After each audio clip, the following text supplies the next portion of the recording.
আশ্বিনের শারদ প্রাতে বেজে উঠেছে আলোক মঞ্জরি। ধরণীর বহিরাকাশে অন্তরিত মেঘমালা। তার গলাতেই পুজোর ঢাকে কাঠি পড়ে। বাঙালির ঘরে উমার আগমন বার্তা ঘোষিত হয়।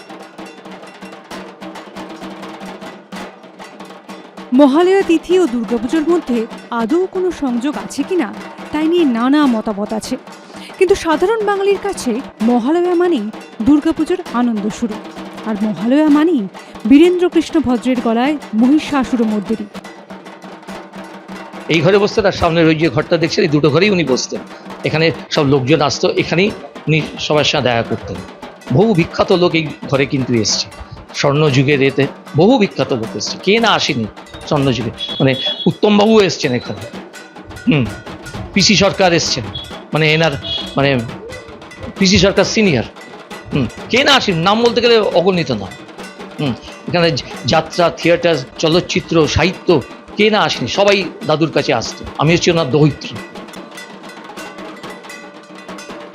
1905 সালে 4 আগস্ট উত্তর কলকাতার এই বাড়িতেই জন্ম হয় বীরেন্দ্রকৃষ্ণের।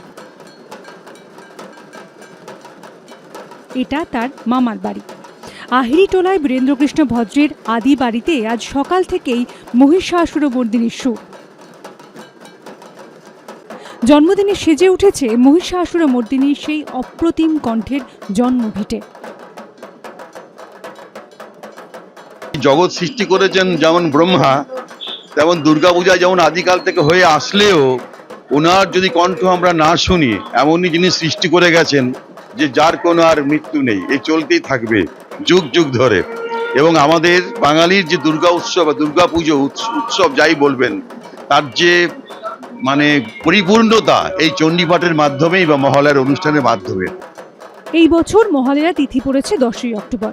শনিবার ফের আকাশবাণীতে মহিষাসুরমর্দিনীর সুরে ঘুম ভাঙবে বাঙালি। হ্যাঁ, ব্যাপারটা হচ্ছে যে আমাদের আবেগের সঙ্গে এতটাই মানে ওতপ্রোতভাবে সেই দীর্ঘ একেবারে একবিংশ শতাব্দীর গোড়া থেকেই উনি আমাদের সঙ্গে আছেন।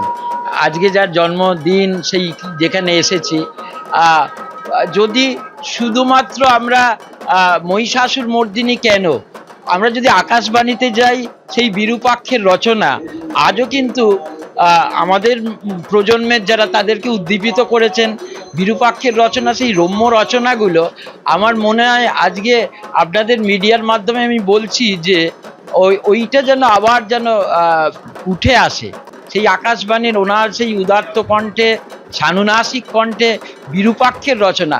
আজকের প্রজন্ম কিন্তু জানে না যে বিরূপাক্ষ মানে হচ্ছে আমাদের বীরেন্দ্রকৃষ্ণ ভদ্র, অর্থাৎ তার যে ছদ্মনাম, সেই বিরূপাক্ষ উঠে আসুক ভীষণভাবে।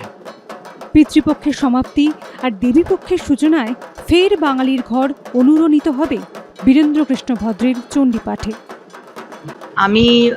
আমি চাই, আমি মাননীয় মুখ্যমন্ত্রীর কাছে আমার এই চাহিদাটা রাখবো, এই পরিবারের তরফ থেকে, যে এই বাড়িটি যেখানে বীরেন্দ্রকৃষ্ণ ভদ্র জন্মেছিলেন এবং আজকে আমরা 122তম জন্মবার্ষিকী পালন করছি, এই বাড়িটিকে হেরিটেজ ঘোষণা করা হোক।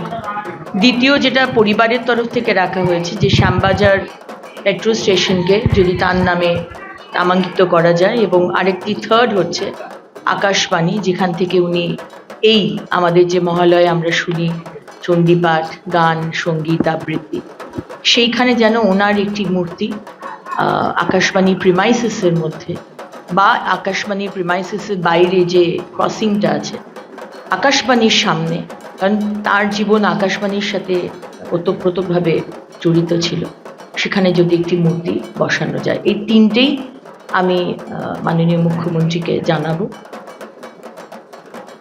জয়ন্ত পাল, এবিপি আনন্দ। এবিপি আনন্দ, এগিয়ে থাকে, এগিয়ে রাখে।